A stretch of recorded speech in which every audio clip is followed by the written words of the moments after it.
달빛 아래 사연 한수 채널 구독자 여러분, 오늘도 시청해주셔서 감사합니다.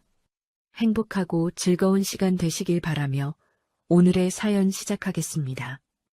해병대 신병교육대 앞 새벽 공기는 짠 바다 냄새와 훈련장의 흙냄새가 섞여 눅눅하게 피어오릅니다. 아직 어둠이 완전히 걷히지 않은 시각인데도 다방 파도에는 신병 부모들이 잔뜩 몰려 웅성거리고 있었습니다. 각자의 마음속에는 오늘 아들을 마지막으로 볼 수 있다는 조바심이 가득했죠. 어떤 어머니는 도시락을 손에 꼭 쥐고 창밖만 바라보았고, 어떤 아버지는 담배를 피우러 나갔다 들어오기를 반복했습니다. 창문에는 김이 뿌옇게 서려 있었고, 낡은 형광등은 윙윙거리며 불안정하게 깜빡였어요. 윤설이는 그런 사람들 틈에서 일부러 튀지 않게 오래된 점퍼 차림으로 구석 자리에 앉아 있었어요. 따뜻한 물만 천천히 마시며 창밖을 응시하는 모습이 지나치게 차분했습니다. 다른 부모들이 초조하게 시계를 보거나 서로 이야기를 나누는 것과 달리 윤설이는 마치 시간이 멈춘 사람처럼 고요했죠. 손목에는 오래된 흉터가 있었고 앉은 자세는 이상할 만큼 단정했습니다. 등은 곧게 펴져 있었고 발은 바닥에 평행하게 놓여 있었어요. 시선은 일정한 간격으로 주변을 훑었습니다. 출입구, 창문, 사람들의 동선까지 자연스럽게 파악하는 눈빛이었죠. 보통 사람이라면 신경 쓰지 않을 작은 움직임들이었지만 훈련받은 눈이라면 단번에 알아챌 수 있는 습관들이었습니다. 윤설인의 손가락은 물컵을 감싸고 있었지만 그 감싸는 방식조차 평범하지 않았어요. 손가락 마디마다 굳은 살이 배어 있었고 손톱은 짧고 깔끔하게 정리되어 있었습니다. 장신구는 하나도 없었죠. 귀걸이도 반지도 목걸이도 없었어요. 화장기 없는 얼굴은 피곤해 보였지만 눈빛만큼은 흐려지지 않았습니다. 그때 다방 문이 거칠게 열리며 강도연 중위가 부하 2명과 함께 들어왔습니다. 강도연은 제복을 깔끔하게 차려입고 있었지만 그 안에서 풍기는 건 군인의 절도가 아니라 특유의 오만함이었어요. 어깨를 으쓱이며 걷는 모습, 턱을 치켜들고 주변을 내려다보는 시선, 입꼬리에 걸린 비웃음까지. 강도연은 자신이 이 공간에서 가장 높은 사람이라는 걸 온몸으로 과시하고 있었습니다. 부하들은 강도연의 뒤를 따르며 긴장한 표정으로 주변을 살폈어요. 강도연은 다방 안을 천천히 훑어보다가 윤설인을 발견하고는 입결리를 올렸습니다. 구석에 혼자 앉아있는 여자, 화장기 없는 얼굴, 낡은 점퍼 차림. 강도연의 눈에는 그게 만만한 표적으로 보였죠. 부하들에게 턱짓으로 신호를 보내더니 일부러 크게 말했습니다. 야, 저기 좀 봐. 요즘 다방년들은 군부대 앞에서 노는 게 유행이냐? 다방 안이 순식간에 조용해졌습니다. 웅성거리던 사람들이 일제히 입을 다물었고 모두의 시선이 윤설인에게 쏠렸어요. 어떤 사람은 놀란 표정으로, 어떤 사람은 민망한 표정으로, 또 어떤 사람은 호기심 어린 눈빛으로 윤설인을 바라봤습니다. 윤설인의 손이 잠깐 멈췄어요. 물컵을 든 손이 미세하게 떨렸지만 곧 다시 안정을 찾았죠. 윤설이는 고개를 들지 않았습니다. 그저 물컵만 바라보며 입술을 가볍게 깨물었어요. 숨을 천천히 들이마시고 천천히 내쉬었습니다. 분노를 억누르는 방법을 아는 사람의 호흡이었죠. 강도연은 그 반응을 즐기는 듯 비웃으며 부하들에게 말했습니다. 이런 데서 영업하는 거 아니냐? 요즘 수법이 교묘해서 말이야. 군인 가족 행세하면서 접근하는 거지. 부하들은 어색하게 웃었어요. 웃어야 할지 말아야 할지 망설이는 표정이었지만 상관 앞에서 반박할 용기는 없었습니다. 강도연은 더 신이 났죠. 목소리를 한층 높였어요. 요즘 이런 애들이 문제야. 순진한 신병들 꼬셔서 돈 뜯어내고 조심해야 된다니까. 바로 그 순간 창가 쪽으로 신병 몇 명이 지나갔습니다. 훈련복을 입은 앳된 얼굴들이 줄지어 걷고 있었어요. 그중 한 명이 창문 너머로 다방 안을 힐끗 쳐다보다가 윤설인과 눈이 마주쳤습니다. 갓 입대한 아들이었어요. 아들의 얼굴이 순간 하얘졌죠. 눈이 커지고 입술이 떨렸습니다. 엄마인 걸 알아보는 순간이었어요. 하지만 옆에는 같은 기수 동기들이 서 있었고 장교가 엄마를 비웃고 있는 상황이 너무 무서웠습니다. 동기 중 한 명이 아들의 어깨를 툭 치며 뭔가 물었어요. 아들은 급히 고개를 저었습니다. 그리고 재빨리 고개를 돌렸죠. 등을 돌린 채 서둘러 자리를 벗어났습니다. 걸음이 빨랐어요. 도망치듯 멀어지는 뒷모습이었죠. 윤설이는 그 장면을 똑똑히 봤습니다. 아들의 떨리는 어깨를 급하게 돌아서는 뒷모습을 창피함에 얼굴을 붉힌 표정을 전부 목격했어요. 창문에 비친 아들의 옆얼굴이 일그러지는 것도 동기들 사이로 숨으려는 몸짓도 한 번도 뒤를 돌아보지 않고 멀어지는 발걸음도 전부 보였습니다. 하지만 윤설이는 아무 말도 하지 못했어요. 아니, 하지 않았습니다. 강도연의 모욕보다 더 아픈 건 아들이 자신을 창피해했다는 사실이었으니까요. 다방면이라는 조롱보다 사람들의 시선보다 지금 이 순간 가슴을 찢는 건 아들의 외면이었습니다. 윤설이는 입술을 더 세게 깨물었어요. 입술 안쪽에서 비릿한 맛이 났지만 표정만큼은 무너지지 않았습니다. 시선을 다시 물컵으로 내렸죠. 손은 미세하게 떨렸지만 물컵을 놓지는 않았어요. 강도연은 그 침묵을 굴복으로 착각했습니다. 더 재미있다는 듯 비웃으며 부하들과 함께 웃어댔죠. 봐라. 찔리니까 말도 못하잖아. 다방 안 사람들은 어색한 침묵 속에서 서로의 눈치만 보았습니다. 누구도 나서지 않았어요. 어떤 어머니는 고개를 돌렸고 어떤 아버지는 휴대전화를 꺼내 들었습니다. 모두가 이 상황에서 벗어나고 싶어 했지만 누구도 윤설인을 위해 목소리를 내지 않았죠. 윤설이는 그 모든 시선을 느끼면서도 여전히 고개를 들지 않았습니다. 다만 물컵을 쥔 손에 힘이 들어갔어요. 손등의 핏줄이 붉어졌습니다. 강도연은 윤설인의 침묵을 더 즐기며 천천히 그녀에게 다가갔습니다. 군화 소리가 다방 바닥에 둔탁하게 울렸어요. 한 걸음, 두 걸음, 세 걸음. 강도연이 윤설인의 테이블 앞에 멈춰 섰을 때 다방 안의 공기가 더 무거워졌습니다. 사람들은 숨을 죽이고 지켜봤죠. 강도연은 테이블을 손가락으로 툭툭 두드리며 위압적인 목소리로 말했어요. 신분증 꺼내봐. 여기 왜 왔는지 확인해야겠어. 윤설이는 여전히 고개를 들지 않았습니다. 천천히 손을 움직여 가방을 집어들었어요. 지갑을 꺼내려는 순간 손이 잠깐 떨렸습니다. 아주 미세한 떨림이었지만 강도연의 날카로운 눈이 그걸 놓치지 않았죠.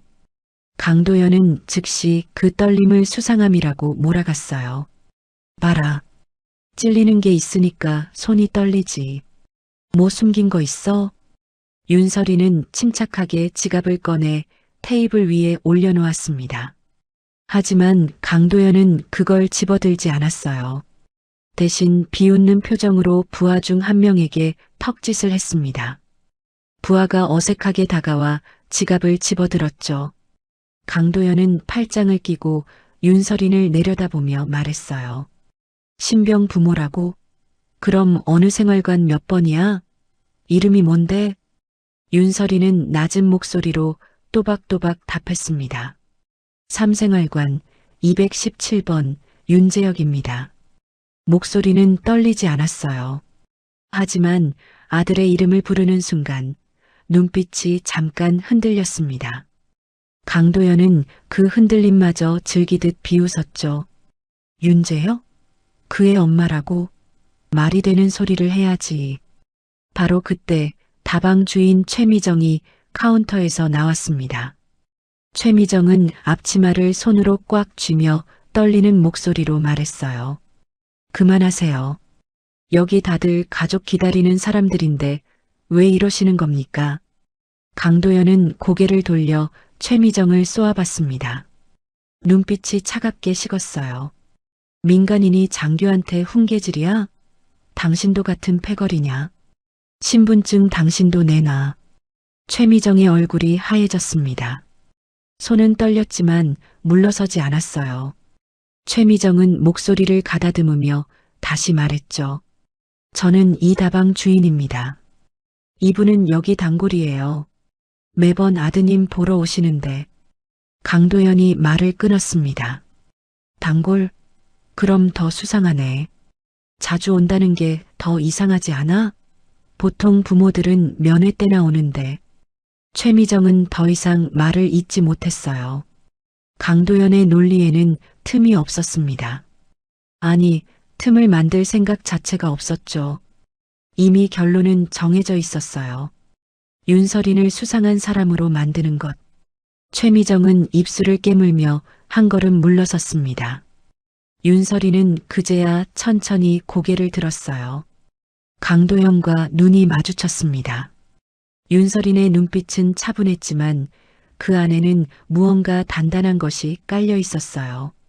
윤서린은 최대한 낮은 목소리로 하지만 또박또박 말했습니다. 저는 오늘 아들 얼굴만 보고 가려 했습니다. 방해할 생각도 문제 일으킬 생각도 없었어요. 그 말이 오히려 강도연의 자존심을 긁었습니다. 차분한 목소리, 흔들리지 않는 눈빛, 당당한 태도. 강도연은 그게 자신을 무시하는 것처럼 느껴졌어요. 자신이 제복을 입고 있는데 이 여자는 전혀 위축되지 않았습니다. 그게 강도연에게는 참을 수 없는 모욕이었죠. 강도연은 비웃으며 부하들에게 큰 소리로 지시했어요. 헌병대 불러. 부대 주변 수상 인물 신고한다고 해. 신병 부모인 척 접근하는 거 수법 많다더라. 확인 필요해. 부하 중 한 명이 망설이며 물었습니다. 중위님, 그런데 신분증은 제대로 나왔는데요. 강도연이 날카롭게 쏘아봤어요. 그게 진짜인지 어떻게 알아? 요즘 위조도 잘 만든다고. 네가 책임질 거야? 부하는 더 이상 말하지 못하고 고개를 숙였습니다. 그리고 무전기를 꺼내 헌병대에 연락을 취했어요. 다방 안 사람들은 숨도 제대로 쉬지 못했습니다. 이 상황이 어디까지 갈지 아무도 예상할 수 없었죠. 헌병대에서 군사경찰 2명이 도착했습니다. 제복을 입은 그들은 상황을 파악하려 했지만 강도연이 먼저 나서서 일방적으로 설명했어요. 이 사람 수상합니다. 부대 주변에서 신병 부모 행세하면서 배회하고 있었어요. 신분 확인 요청했는데 손 떨고 제대로 대답도 안 하고요. 군사경찰 중 한 명이 윤서린을 바라보며 물었습니다. 부인, 여기 왜 오셨습니까? 윤서린은 침착하게 답했어요. 아들 얼굴 보러 왔습니다. 오늘 면회 가능한 날이라고 들었어요. 군사경찰이 고개를 끄덕이며 강도연을 보았습니다. 신분증 확인됐으면 문제없는 거 아닙니까? 강도연은 그 말에 발끈했어요. 문제없다고? 태도 자체가 수상하다니까. 일반 부모들이랑 다르다고. 뭔가 숨기는 게 분명해. 군사경찰은 난처한 표정을 지었지만 강도연의 계급과 압박에 밀려 결국 윤서린에게 말했습니다. 일단 조사실로 동행해 주셔야겠습니다. 확인 절차 거쳐야 합니다. 윤서린은 끌려가며 마지막으로 아들이 있던 방향을 힐끗 봤습니다. 창밖 멀리 훈련복 입은 신병들이 줄지어 이동하고 있었어요. 그 속에 아들이 있었습니다. 아들은 멀리서 그 장면을 보고 있었죠. 엄마가 군사경찰에게 끌려가는 모습을. 하지만 아들은 한 발도 움직이지 못했습니다. 동기들의 시선이 무서웠어요. 장교의 눈빛이 두려웠습니다. 아들은 그저 멍하니 서서 엄마가 멀어지는 걸 지켜만 봤어요. 윤설인의 눈빛이 그 찰나에 무너졌다가 다시 단단해졌습니다. 입술을 꽉 깨물며 속으로 되뇌었죠. 아들이 날 부끄러워했어도 아들이 다치게 둘 순 없어. 윤설이는 저항하지 않았습니다. 조용히 군사경찰을 따라 다방을 나섰어요. 강도연은 그 뒷모습을 보며 만족스러운 표정을 지었습니다. 부하들에게 말했죠. 맞지? 이렇게 확실하게 처리하는 거야. 부대 안전이 최우선이니까.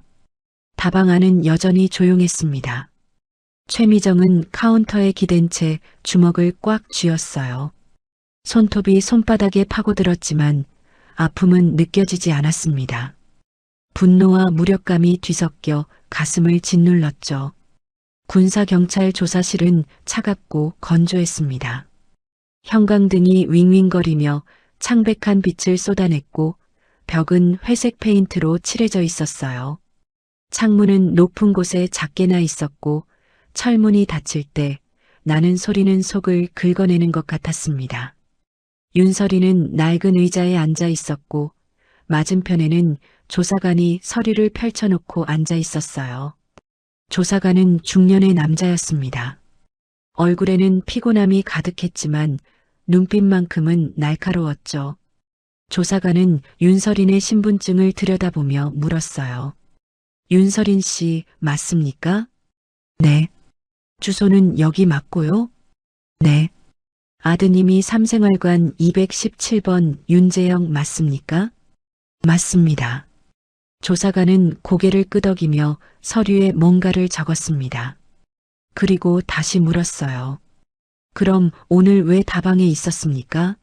면회 시간도 아닌데요. 윤설이는 잠깐 침묵했습니다. 숨을 천천히 들이마시고 천천히 내쉬었어요. 그리고 차분하게 답했죠. 아들 얼굴이 보고 싶었습니다.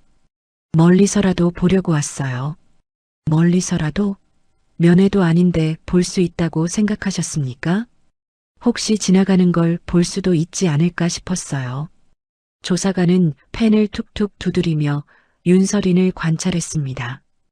윤설인은 격하게 반박하지 않았어요. 대신 질문이 끝나기 전에 답하지도 않았습니다. 조사관이 완전히 질문을 끝낼 때까지 기다렸다가 필요한 말만 정확히 했죠.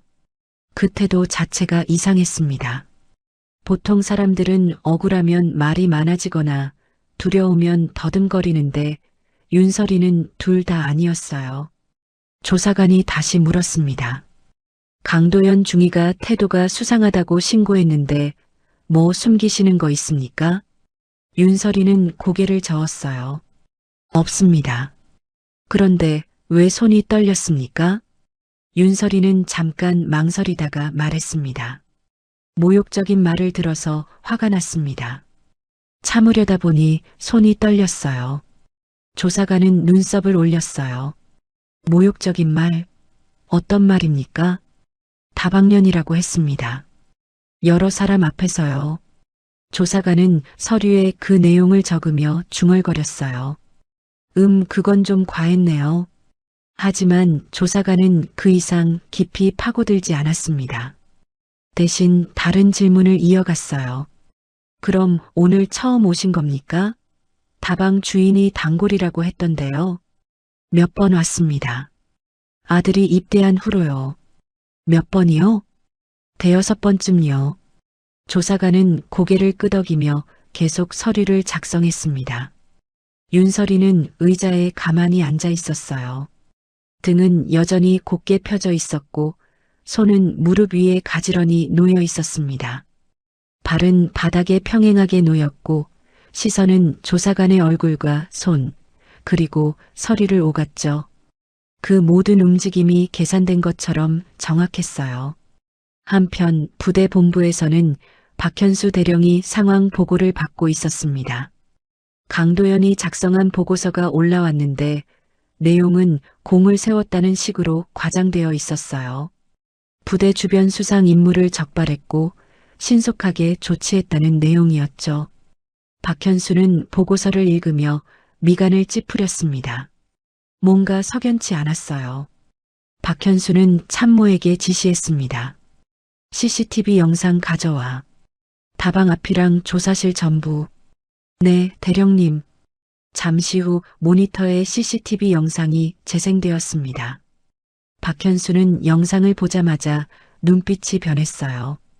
윤설인의 앉은 자세, 손의 각도, 시선 처리 모든 게 훈련받은 사람의 습관이었습니다. 박현수는 군대에서 20년 넘게 복무하며 수많은 사람을 봤어요. 특수부대원들, 정보요원들, 특수임무 수행자들. 그들에게는 공통점이 있었죠. 몸에 밴 습관들. 윤설인에게서 그게 보였습니다. 박현수는 조용히 지시했어요. 신원조회. 최우선으로 해. 그리고 기록 원본 전부 보존. 편집하지 말고 누가 건드리지도 못하게 해. 참모가 긴장한 표정으로 답했습니다. 네, 알겠습니다. 박현수는 다시 영상을 돌려봤어요. 강도연이 윤설인을 조롱하는 장면, 다방 사람들이 침묵하는 장면, 윤설인이 끌려가는 장면, 그리고 창밖으로 보이는 신병 한 명. 박현수는 그 신병을 확대해서 봤습니다. 윤재혁이었어요. 윤설인의 아들. 아들은 엄마가 끌려가는 걸 보면서도 한 발도 움직이지 못하고 있었죠. 박현수는 한숨을 쉬었습니다. 이거 큰일 났네. 한편 생활관에서는 윤재혁이 침대에 누워 천장을 바라보고 있었습니다. 동기들은 웃고 떠들며 저녁 시간을 보내고 있었지만 윤재혁은 그 소리가 들리지 않았어요. 귓속에서는 계속 다른 소리가 울렸습니다. 다방년. 그 말이 계속 반복됐어요. 엄마를 향한 그 말이 윤재혁의 머릿속에서 쉬지 않고 울렸습니다. 윤재혁은 이불을 꽉 쥐었어요. 손에 힘이 들어가며 손가락 마디가 하얘졌죠. 동기 한 명이 다가와 말을 걸었어요. 야, 윤재혁? 너 괜찮아? 저녁도 안 먹고. 윤재혁은 고개를 저었습니다. 괜찮아. 그냥 좀 피곤해서. 그래. 그럼 쉬어. 내일 훈련 빡세다던데. 동기가 돌아가고 윤재혁은 다시 천장을 바라봤어요. 눈물이 고였지만 흘리지는 않았습니다. 대신 속으로 되뇌었죠. 엄마 미안해. 나 왜 그랬을까? 화장실에 가겠다며 일어난 윤재혁은 세면대 앞에 섰습니다. 거울 속 자신의 얼굴을 봤어요. 빨간 눈, 창백한 얼굴, 떨리는 입술. 윤재혁은 세면대를 꽉 잡았습니다. 손에 힘이 들어가며 세면대가 삐걱거렸어요. 내가 엄마를 버렸나? 윤재혁은 찬물로 얼굴을 씻었습니다. 하지만 가슴속 답답함은 씻겨지지 않았어요. 오히려 더 무거워졌습니다. 윤재혁은 벽을 짚고 숨을 몰아쉬었죠. 숨이 제대로 쉬어지지 않았어요. 가슴이 조여왔습니다. 엄마가 지금 어디 있을까? 무슨 일을 당하고 있을까? 나 때문에. 윤재혁은 주먹으로 벽을 쳤습니다. 둔탁한 소리가 화장실에 울렸어요. 손등이 빨개졌지만 아픔은 느껴지지 않았습니다. 죄책감이 더 아팠으니까요. 강도연은 복도를 걸으며 휴대전화를 확인했습니다. 부하들에게서 온 메시지들을 훑어보다가 문득 불안한 기분이 들었어요.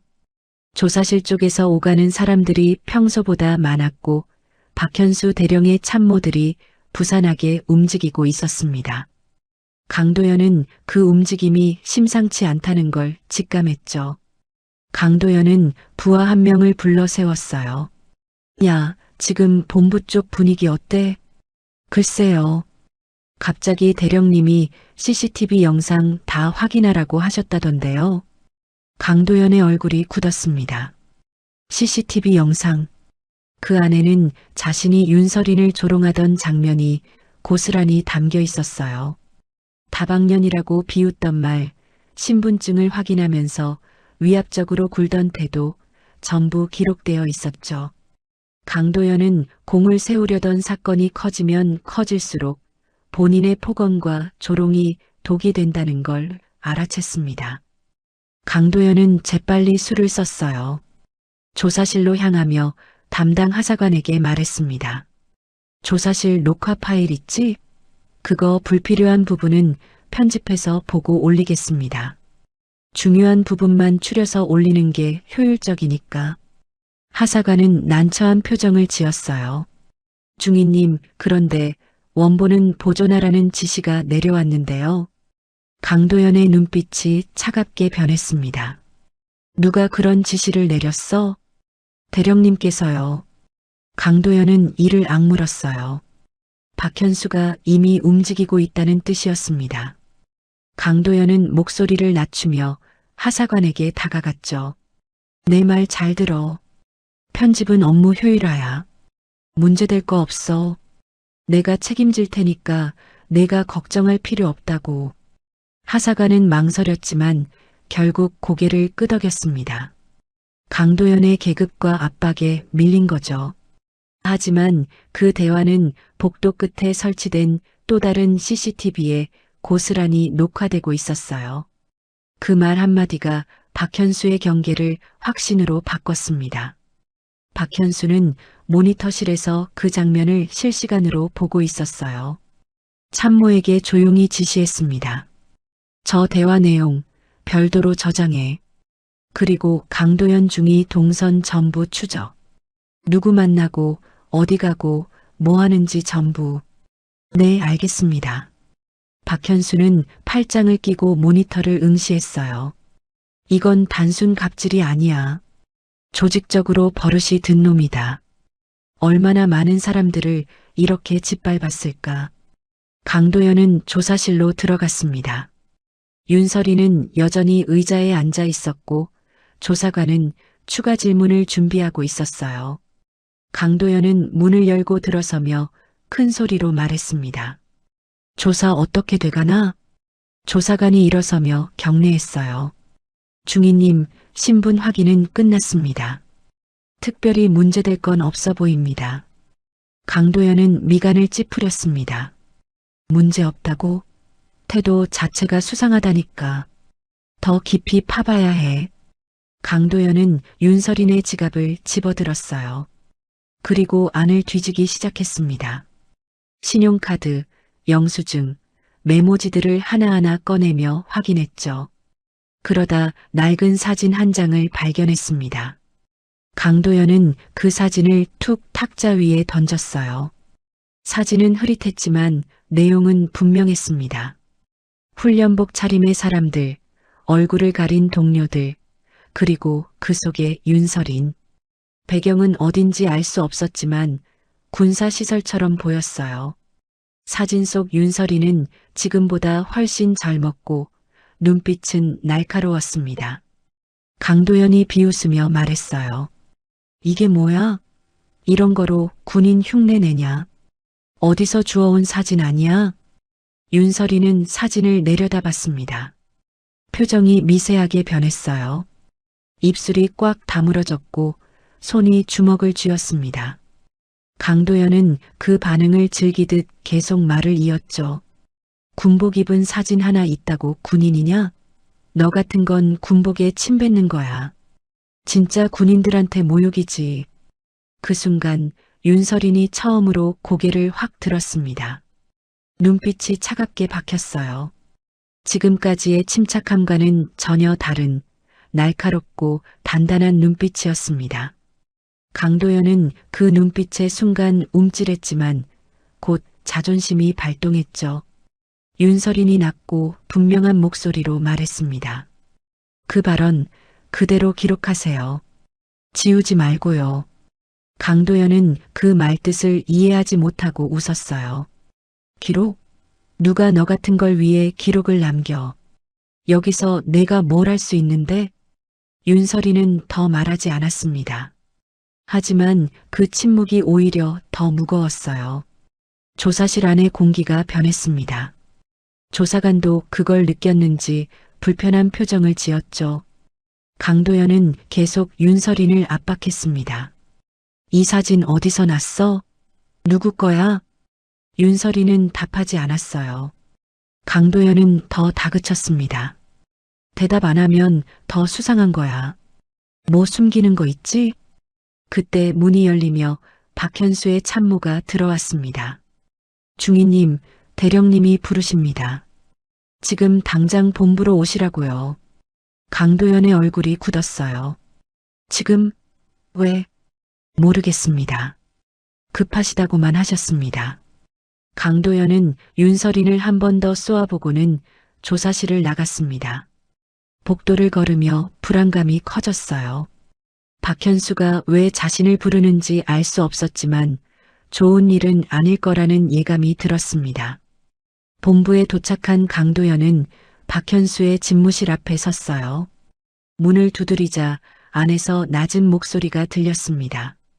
들어와. 강도연이 들어가자 박현수는 책상에 앉아 서류를 보고 있었어요. 강도연은 격리했습니다. 강도연 중위 왔습니다. 박현수는 고개를 들지 않고 말했어요. 앉아. 강도연은 의자에 앉았습니다.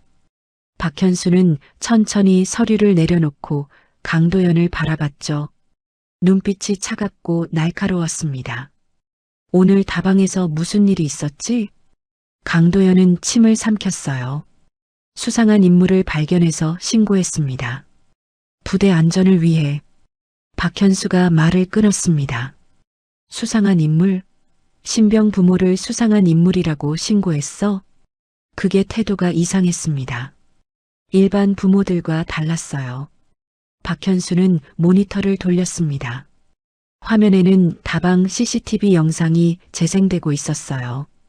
강도연이 윤설인을 조롱하는 장면이 나왔습니다. 다방년? 이게 장교가 할 말이야? 강도연의 얼굴이 하얗게 질렸습니다. 그건 그 자리 분위기를 정리하려고. 박현수가 다시 끊었어요. 분위기 정리? 민간인 모욕하는 게 분위기 정리야? 박현수는 또 다른 영상을 틀었습니다. 강도연이 하사관에게 녹화 파일 편집을 지시하는 장면이었어요. 편집? 원본 보존하라는 명령을 무시하고 편집하려 했어? 강도연은 더 이상 변명하지 못했습니다. 박현수는 강도연을 차갑게 응시하며 천천히 입을 열었어요. 지금부터 내 질문에만 답해. 윤설인 씨 신원조회 결과 받았어? 강도연은 고개를 저었어요. 아직 안 받았습니다. 박현수는 서류 한 장을 꺼내 강도연 앞에 툭 던졌습니다. 그럼 이제 받아. 똑바로 읽어봐. 강도연은 떨리는 손으로 서류를 집어들었어요. 첫 줄을 읽는 순간 얼굴에서 핏기가 싹 빠졌습니다. 서류에는 윤설인의 과거 경력이 간략하게 적혀 있었죠. 특수임무부대 소속, 해외작전 참여, 여러 차례 표창, 그리고 마지막 줄에는 현재 예비역, 보안 등급 유지라고 적혀 있었습니다. 강도연의 손이 떨렸어요. 서류가 바들바들 흔들렸습니다. 박현수가 냉정하게 말했어요. 내가 오늘 다방면이라고 부른 사람이 누군지 이제 알겠어? 강도연은 입을 열었지만 말이 나오지 않았습니다. 목구멍이 바짝 말라버렸죠. 박현수는 계속 말을 이었어요. 더 큰 문제는 내가 증거를 없애려 했다는 거야. 원본 보존 명령을 무시하고 편집하려 했지. 그게 뭘 의미하는지 알아? 강도연은 가까스로 말했습니다. 대령님, 저는 정말 부대를 지키려고. 박현수가 주먹으로 책상을 쳤습니다. 둔탁한 소리가 집무실에 울렸어요. 부대를 지킨 게 아니야. 내 자리를 지키려 한 거지. 강도연은 더 이상 변명하지 못했습니다. 박현수는 의자에서 일어나 창문 쪽으로 걸어갔어요. 밖을 내다보며 한숨을 쉬었습니다. 내가 신원조회를 지시한 이유가 뭔지 알아? CCTV에서 윤설인 씨 움직임을 봤거든. 앉는 자세, 시선 처리, 손의 위치, 전부 훈련받은 사람의 습관이었어. 그래서 확인한 거야. 박현수는 강도연을 돌아봤습니다. 근데 내가 뭘 했어? 조롱하고 모욕하고 증거까지 없애려 했지. 이게 장교가 할 짓이야? 강도연은 고개를 숙였어요. 박현수는 다시 책상으로 돌아와 앉으며 말했습니다. 지금부터 넌 모든 직무에서 배제야. 조사받을 준비해. 그리고 박현수는 잠깐 말을 멈췄다가 이어갔어요. 이 사건은 내 선에서 끝나지 않을 거야. 윤설인 씨 가족이 누군지 알아? 강도연은 고개를 들었습니다. 눈에는 공포가 가득했어요. 박현수가 차갑게 말했죠. 합참의장이 아버지야. 작은아버지는 대장, 삼촌들은 중장이랑 소장. 별이 13개야. 13개. 강도연의 입에서 신음이 새어나왔습니다. 아니. 박현수는 고개를 저었어요. 이미 늦었어. 다방 주인이 연락했을 거야. 곧 별들이 움직일 거고 이 부대는 뒤집힐 거야. 한편 다방 파도에서는 최미정이 창고 깊숙한 곳에서 오래 숨겨둔 휴대전화를 꺼내고 있었습니다. 손이 떨렸어요. 이 전화를 꺼낸다는 건 큰일이 벌어질 거라는 뜻이었으니까요. 최미정은 과거 군 관련 업무를 했던 사람이었습니다. 그때 윤설인을 알게 됐고 비상 연락망을 받았었죠. 정말 필요할 때만 쓰라는 말과 함께요. 최미정은 휴대전화를 켰습니다. 화면이 켜지는데 시간이 좀 걸렸어요. 오래 사용하지 않았던 전화였으니까요. 연락처는 단 하나만 저장되어 있었습니다. 이름이 아니라 짧은 문장만 적혀 있었어요. 필요할 때만. 최미정은 숨을 깊이 들이마시고 전화를 걸었습니다. 신호음이 3번 울리고 낮고 단단한 목소리가 받았어요. 말해. 최미정은 떨리는 목소리로 말했습니다. 저 다방 파도 주인 최미정입니다. 윤설인 씨가. 윤설인? 목소리가 즉시 긴장했습니다. 최미정은 계속 말을 이었어요. 해병대에서 잡혀 있습니다. 장교한테 다방년이라고 조롱당했고 지금 조사받고 있어요. 그리고 기록도 지우려 한다고 들었습니다. 전화 너머에서 잠깐 침묵이 흘렀습니다. 그러다 다시 목소리가 들렸어요. 이번엔 더 낮고 더 차갑게 변해 있었죠. 위치, 진해 해병대 신병교육대입니다. 알았어. 고마워. 전화가 끊어졌습니다. 최미정은 휴대전화를 꼭 쥐고 한참을 서 있었어요. 이제 돌이킬 수 없다는 걸 알았습니다. 하지만 후회는 없었죠. 윤설인이 당한 모욕을, 그 침묵 속에 숨겨진 고통을 봤으니까요. 그날 오후 해병대 부대 안에는 이상한 소문이 퍼지기 시작했습니다. 간부들끼리 수군거리는 소리가 복도를 채웠어요. 별이 움직인대. 별, 누가?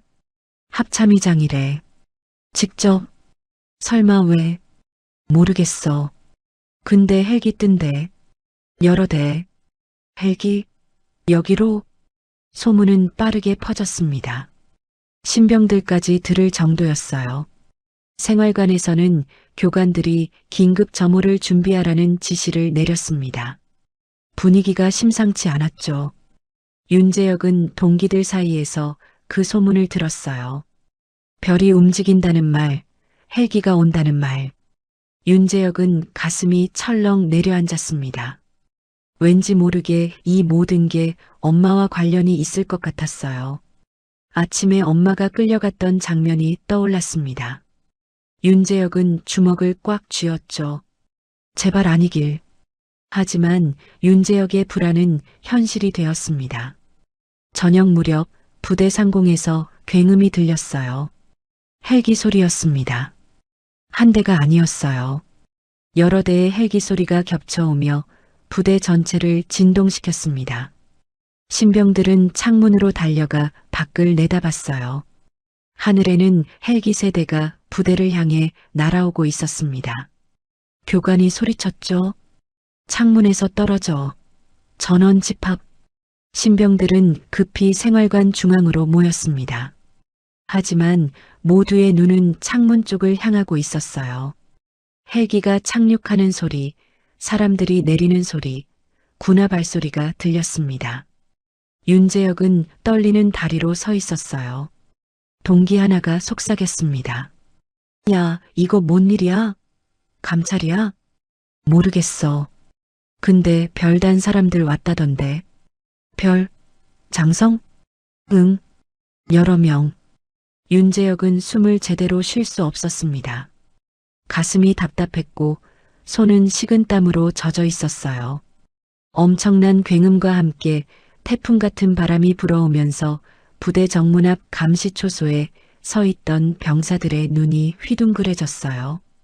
헬기 한 대가 아니었습니다.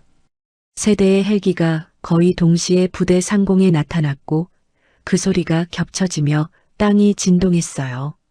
프로펠러가 일으키는 바람에 나뭇잎들이 미친 듯이 날렸고 흙먼지가 사방으로 흩어졌습니다.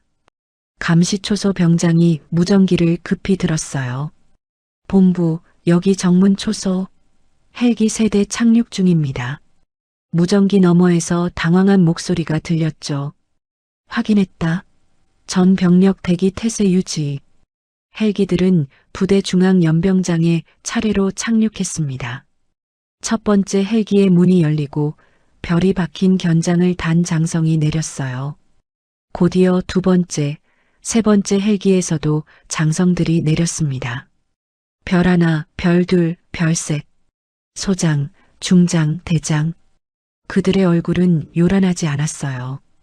오히려 무섭게 조용했습니다. 부대의 공기가 순식간에 바뀌었어요. 복도를 지나던 간부들이 멈춰섰고 행정실에서 일하던 병사들이 창밖을 내다봤습니다. 누군가 중얼거렸죠. 별이 몇 개야? 세, 넷 아니 다섯? 저기 또 있어. 여섯. 별을 단 장성들이 줄지어 내리는 모습은 장관이었습니다. 아니, 재앙이었어요. 장교들이 뛰어나와 경례를 올렸지만 손이 떨렸습니다. 누구도 이런 상황을 경험해 본 적이 없었으니까요. 강도연은 복도 창문 너머로 그 광경을 보고 있었어요. 얼굴에서 핏기가 완전히 빠졌습니다. 다리가 후들거렸고 손은 창틀을 붙잡고 있었지만 계속 미끄러졌어요. 입술이 파르르 떨렸습니다. 아니 설마 진짜로. 강도연은 뒤로 물러섰습니다. 벽에 등을 기대고 주저앉았어요. 머릿속이 하얘졌습니다.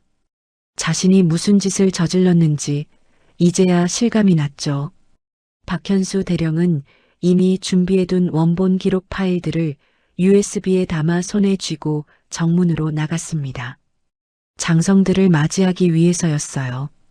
박현수는 긴장했지만 동시에 안도했습니다. 자신이 원본을 보존해 둔 게 옳은 판단이었다는 걸 알았으니까요. 합참의장이 가장 먼저 박현수에게 다가왔습니다. 박현수는 고든 자세로 경례를 올렸어요. 박현수 대령, 보고드립니다. 합참의장은 경례를 받으며 조용히 물었습니다. 윤설이는 어디 있나? 조사실에 있습니다. 기록은? 박현수는 USB를 꺼내 올렸어요. 원본 전부 보존했습니다. 편집 시도도 기록했습니다. 합참의장은 USB를 받아들며 고개를 끄덕였습니다. 그리고 옆에 서 있는 대장에게 말했죠. 감찰팀 투입, 지휘라인 전체 확인, 통신기록, 보고체계, 인사기록 전부. 알겠습니다. 합참의장은 다시 박현수를 봤어요. 강도연 중위는 집무실에 대기 중입니다. 불러. 박현수는 참모에게 신호를 보냈고 참모가 급히 달려갔습니다. 잠시 후 강도연이 비틀거리며 나왔어요. 얼굴은 창백했고 눈은 초점을 잃은 것처럼 흔들렸습니다. 강도연은 장성들을 보자 다리에 힘이 풀렸어요. 그 자리에서 무릎을 꿇을 뻔했지만 간신히 버텼습니다. 합참의장이 강도연을 차갑게 내려다봤어요. 내가 강도연 중이냐? 강도연은 떨리는 목소리로 답했습니다. 그렇습니다. 조사실로 가자. 합참의장은 더 이상 말하지 않고 걸음을 옮겼습니다. 장성들이 그 뒤를 따랐고 강도연은 마지막에 비틀거리며 따라갔어요. 복도를 지나는 내내 간부들과 병사들이 벽에 붙어서 경례를 올렸습니다. 모두의 얼굴에는 긴장이 가득했죠. 생활관에서는 신병들이 창문에 얼굴을 붙이고 연병장을 내다보고 있었어요. 교관들이 소리를 질렀지만 아무도 듣지 않았습니다. 모두가 헬기와 장성들에게 시선을 빼앗겼으니까요. 윤재혁은 창가 제일 뒤에 서 있었습니다. 가슴이 미친 듯이 뛰었어요. 숨을 쉴 때마다 목구멍이 타들어가는 것 같았습니다. 동기 하나가 흥분해서 말했어요. 야, 저거 별 몇 개야? 대장 아니야? 맞아. 별 넷 달았어. 우와, 대장이 왜 여기 와? 모르겠어. 엄청 큰일 난 거 아니야? 윤재혁은 아무 말도 하지 못했습니다. 목소리가 나오지 않았어요. 다만 주먹만 꽉 쥐었습니다. 손톱이 손바닥에 파고들었지만 아픔은 느껴지지 않았죠. 조사실 문이 열렸습니다. 윤설이는 여전히 의자에 앉아 있었어요. 고개를 들자 합참의장과 눈이 마주쳤습니다. 윤설이의 눈빛이 잠깐 흔들렸어요. 합참의장도 마찬가지였습니다. 하지만 둘 다 금방 표정을 굳혔죠. 합참의장은 조사관에게 말했습니다. 나가 있어. 조사관은 황급히 경례하고 나갔어요. 조사실에는 합참의장, 장성 몇 명, 그리고 강도연과 윤설인만 남았습니다. 합참의장은 강도연을 바라보며 천천히 입을 열었어요. 원본 기록. 강도연은 대답하지 못했습니다. 목소리가 나오지 않았죠. 합참의장은 옆에 있는 중장에게 신호를 보냈고 중장이 노트북을 열어 영상을 재생했습니다. 다방에서의 장면이 나왔어요. 강도연이 윤설인을 조롱하는 장면, 다방년이라고 부르는 장면, 신분증을 요구하며 위협하는 장면, 모든 게 그대로 녹화되어 있었습니다. 합참의장은 영상을 끝까지 본 후 강도연을 다시 봤어요.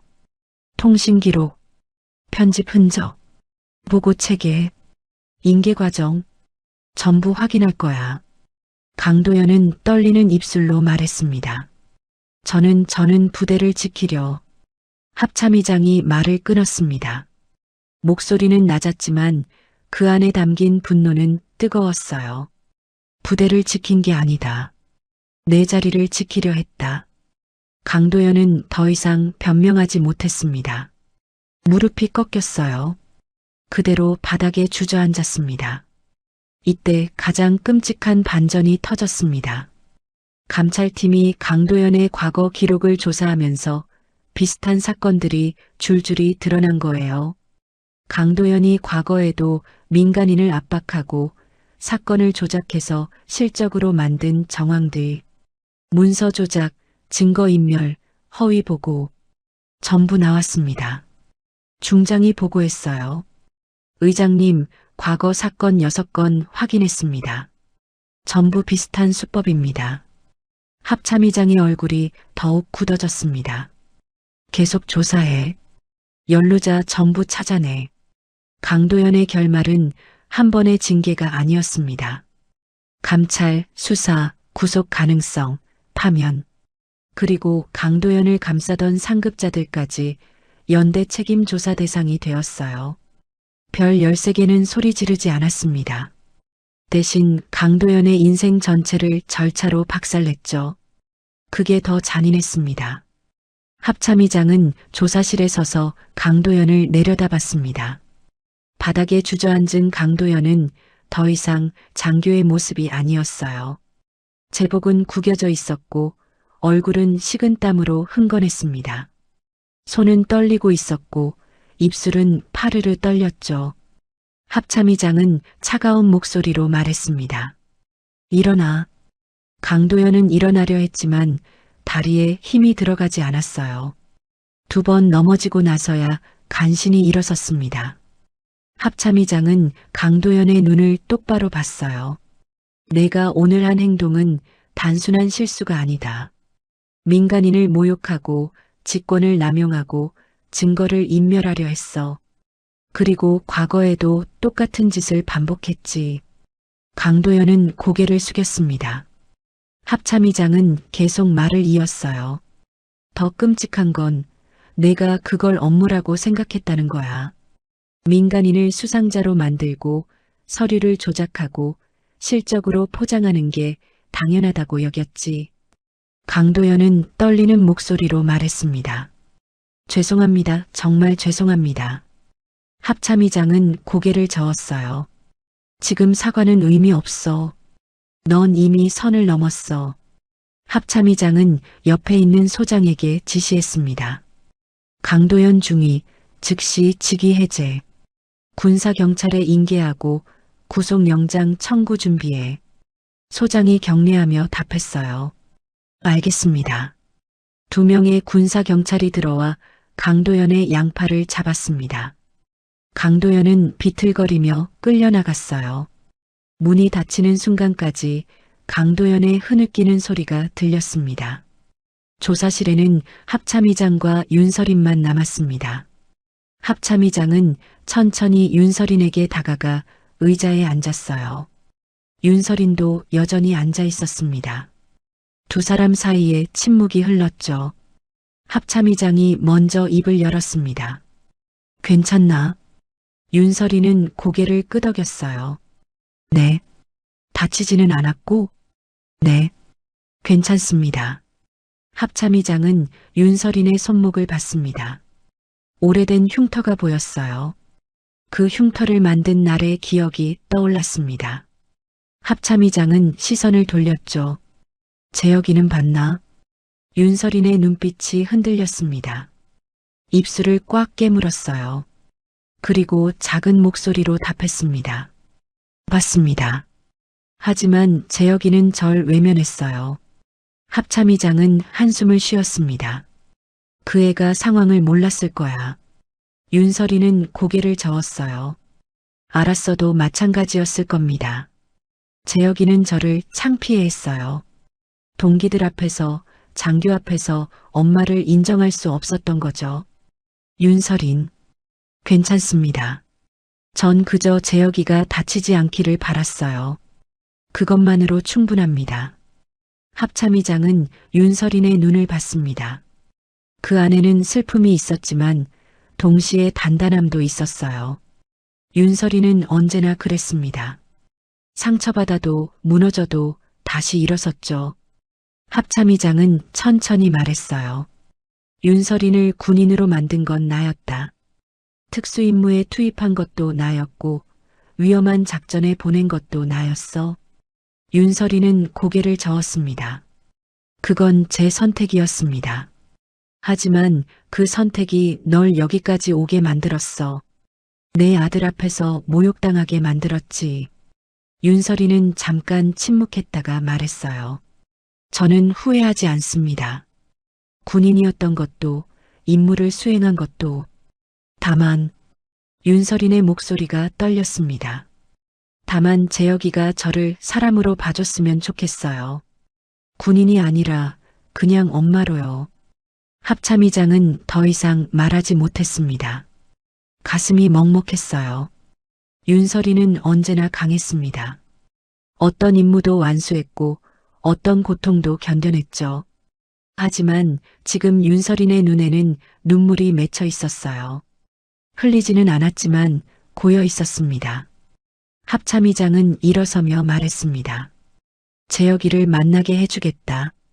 제대로 이야기할 수 있게. 윤설이는 고개를 저었어요. 아닙니다. 재혁이가 준비됐을 때 오게 하세요. 강제로 만나면 더 상처받을 겁니다. 합참의장은 윤설인의 어깨를 가볍게 두드렸습니다. 알겠다. 하지만 윤설인 기억해. 넌 약하지 않아. 내가 오늘 여기서 참은 건 약해서가 아니라 강해서야. 윤설이는 고개를 끄덕였습니다. 한편 생활관에서는 윤재혁이 침대 모서리에 앉아 있었어요. 손은 무릎 위에서 떨리고 있었고 눈은 바닥만 응시하고 있었습니다. 교관이 들어와 소리쳤죠. 전원 집합. 지금 당장. 신병들이 우르르 몰려나갔습니다. 윤재혁도 비틀거리며 일어나 밖으로 나갔어요. 연병장에는 이미 다른 생활관 신병들이 모여 있었습니다. 모두의 얼굴에는 긴장이 가득했죠. 박현수 대령이 나와 훈시를 했습니다. 오늘 부대에 큰 일이 있었다. 장교 한 명이 민간인을 모욕하고 직권을 남용했어. 그 장교는 지금 조사받고 있고 곧 처벌받을 거다. 신병들이 웅성거렸습니다. 박현수는 목소리를 높였어요. 군인은 힘이 있다.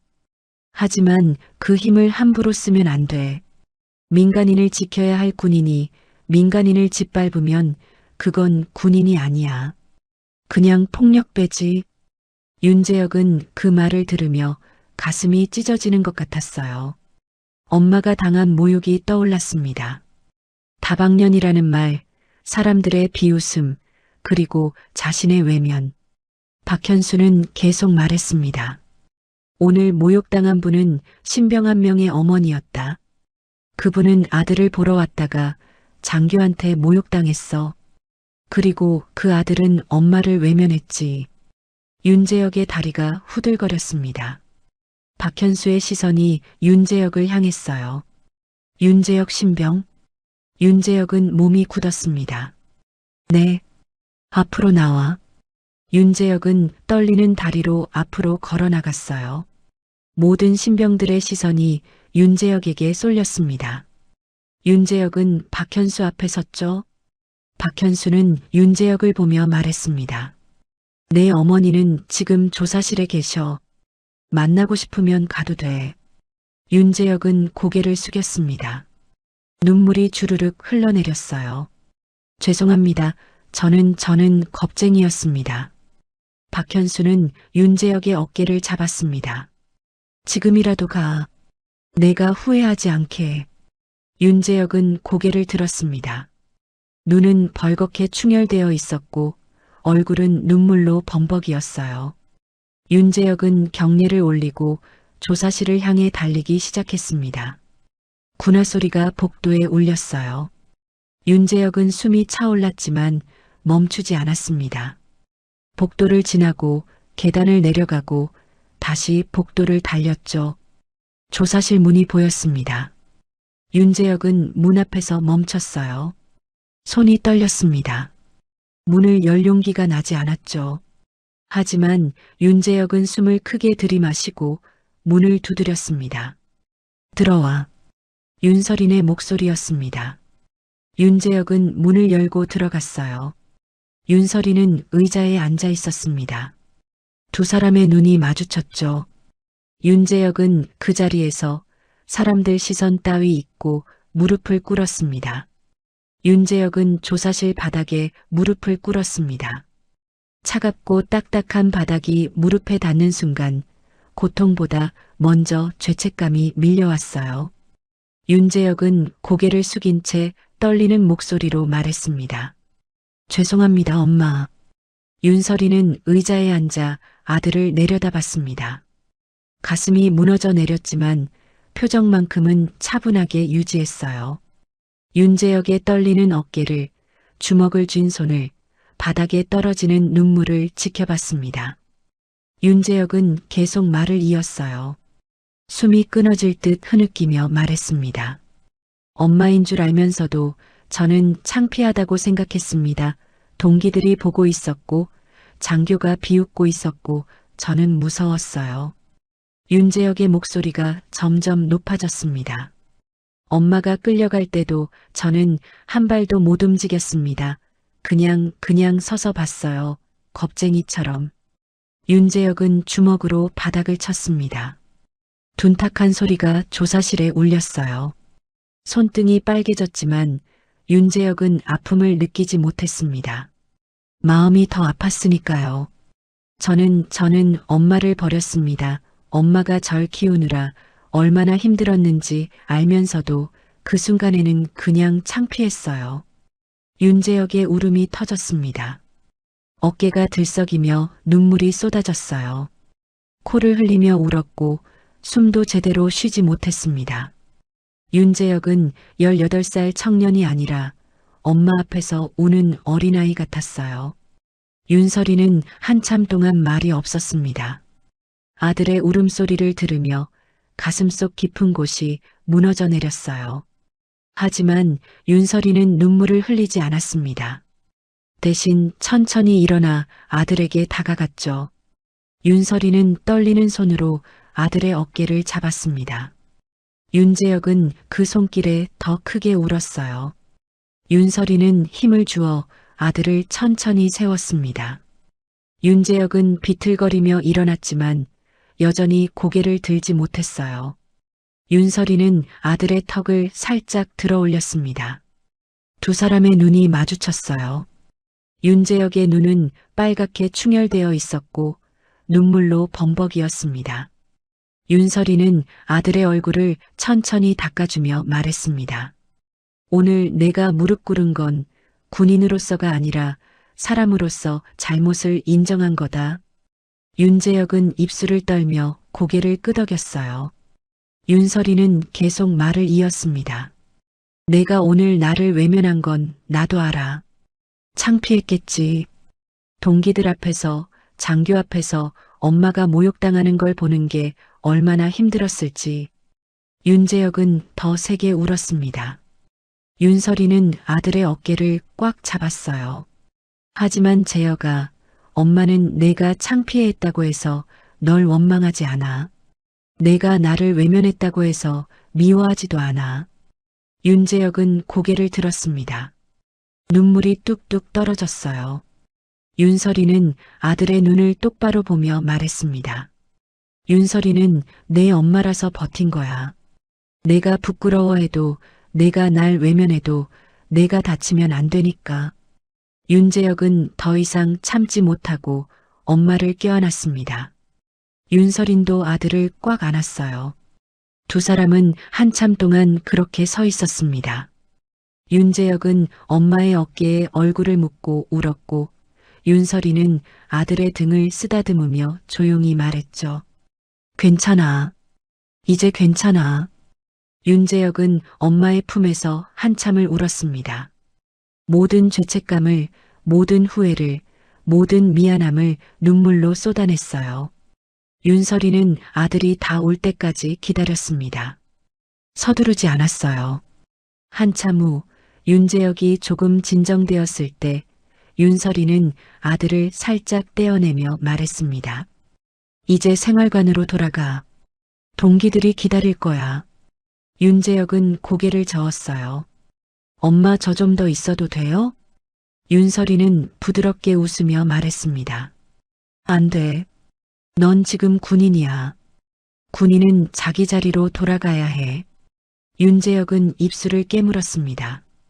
윤설이는 아들의 머리를 쓰다듬으며 말했어요. 재혁아, 엄마는 언제나 여기 있어. 내가 필요할 때면 언제든지. 그러니까 넌 내 할 일을 해. 훈련 열심히 하고 좋은 군인 되어. 윤재혁은 눈물을 닦으며 고개를 끄덕였습니다. 네, 알겠습니다. 윤재혁은 마지막으로 엄마를 꼭 안았어요.